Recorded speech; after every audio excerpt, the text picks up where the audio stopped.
सानी ने सिर डुबोकर शरीर धोना शुरू किया, लेकिन अचानक नदी का पानी धीरे धीरे लाल होने लगता है। ये क्या? पानी लाल हो रहा है। खून, ये तो खून है। वो जल्दी से बाहर निकलने की कोशिश करता है, लेकिन अचानक कोई उसके पैरों को नीचे से पकड़कर खींचने लगता है। कौन खींच रहा है मुझे? छोड़ो, कोई बचाओ। उसने पूरी जान से कोशिश की ऊपर आने की, लेकिन किसी ने जैसे उसके पैर नदी के नीचे से कसकर पकड़ रखे थे। वो नदी में डूब गया और फिर कभी ऊपर नहीं आया। घर पर बैठी सानी की पत्नी रमा बार बार रास्ते की ओर देख रही थी। सुबह बीतकर दोपहर हो गई है, अभी तक वो स्नान करके नहीं लौटे। उन्हें तो कभी इतनी देर नहीं होती है। सानी का कहीं पता नहीं चलता। नदी किनारे नदी जैसे पूरी तरह निश्चल थी। आखिरकार निराश होकर रमा घर लौट आती है। दोपहर बीत चुकी थी, शाम हो गई थी। गांव के कुछ बच्चे नदी में उतरे। उनकी हंसी, पानी उछलना, खेलना सब कुछ समाने लग रहा था। लेकिन तभी अरे देखो, कोई तैरकर ऊपर आ गया है। हे माँ, वो तो किसी का शव लग रहा है और पीठ पर खून भी लगा है। गांव के लोग दौड़े चले गए। कुछ लोग नदी में उतरे और उस शव को बाहर खींच लाए, और फिर जो देखा रोंगटे खड़े हो जाने जैसा था। पूरा शरीर खून से लथपथ, चेहरे का आधा हिस्सा जैसे किसी ने चबा डाला हो। पहचानना मुश्किल था, लेकिन उसकी आंखें, हाथ ये सब देखकर समझ गया कि ये सानी का ही लाश है। सानी की पत्नी फूट फूट कर रोती हुई कहती है, अरे ये तुम्हारे साथ क्या हो गया? मेरा तो भाग्य ही फूट गया रे। वो जमीन पर गिर पड़ती है और जोर जोर से रोने लगती है। उस दिन के बाद से कोई भी उस नदी में नहीं उतरा। वो नदी जैसे भी कुछ छुपाए बैठी है, एक खूनी सच्चाई जो आज भी पानी के नीचे कहीं छिपी है। रात को अपने बच्चे को खाना खिलाते समय माधवी कह रही थी, उस नदी में क्या हुआ है तूने सुना है ना?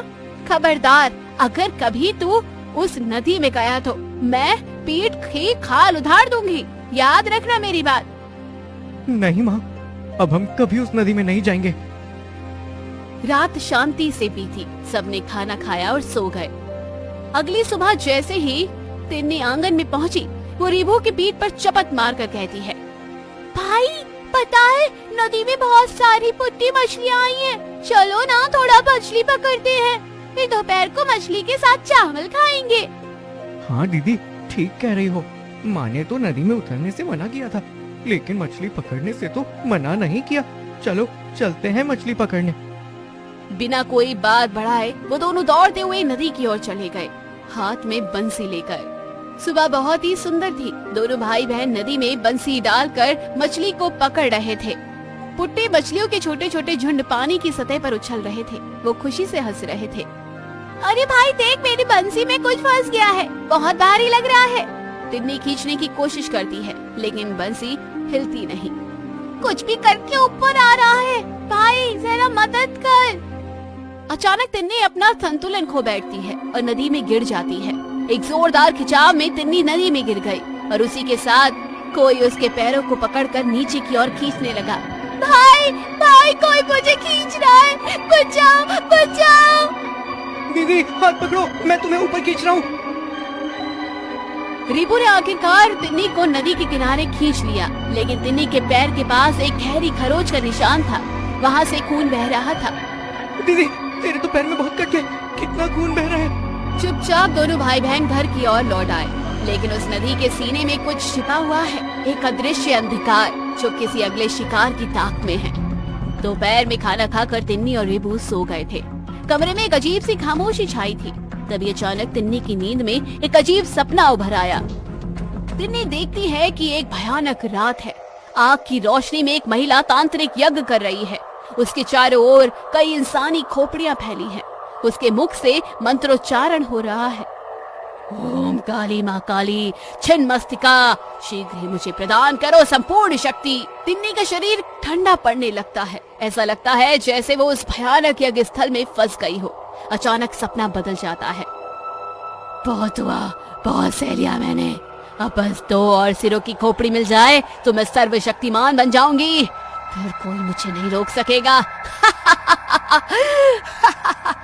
महिला तांत्रिक की वो भयावह हंसी तिन्नी के कान फाड़ देने जैसी लगती है। डर के मारे उसकी नींद टूट जाती है और वो बिस्तर से उछलकर उठ बैठती है। क्या हुआ दीदी, तू ऐसे हाफ क्यों रही है? कोई बुरा सपना देखा क्या? हाँ, सपना था, लेकिन मैं कुछ भी ठीक से समझ नहीं पाई। अरे वो सब छोड़, उठ गई तो अच्छा ही हुआ। देख शाम हो गई है, चलो खेलते हैं। अभी गए तो काफी देर तक खेल पाएंगे। शाम ढलने के बाद माँ हमें बाहर नहीं निकलने देगी। ठीक है चलो। इसके बाद रिबू ने तिन्नी के पैर की ओर देखकर कहा, अच्छा दीदी, तेरे पैर का दर्द अब कम हुआ क्या? हाँ, अब तो काफी हद तक ठीक हो गया है। फिर दोनों भाई बहन खेलने के लिए घर से बाहर निकल गए। खेल खत्म होने के बाद तिन्नी और रिबू घर लौट आए। रात का खाना खाने के बाद माधवी सोने के लिए कमरे में आ गई। ये क्या, तिन्नी नींद में इस तरह क्या क्या बड़बड़ा रही है? पहले तो कभी ऐसे नहीं देखा। माधवी तिन्नी के माथे पर हाथ लगाती है और उसी पल वो चौंक जाती है। तिन्नी का शरीर जैसे आग की तरह तप रहा था।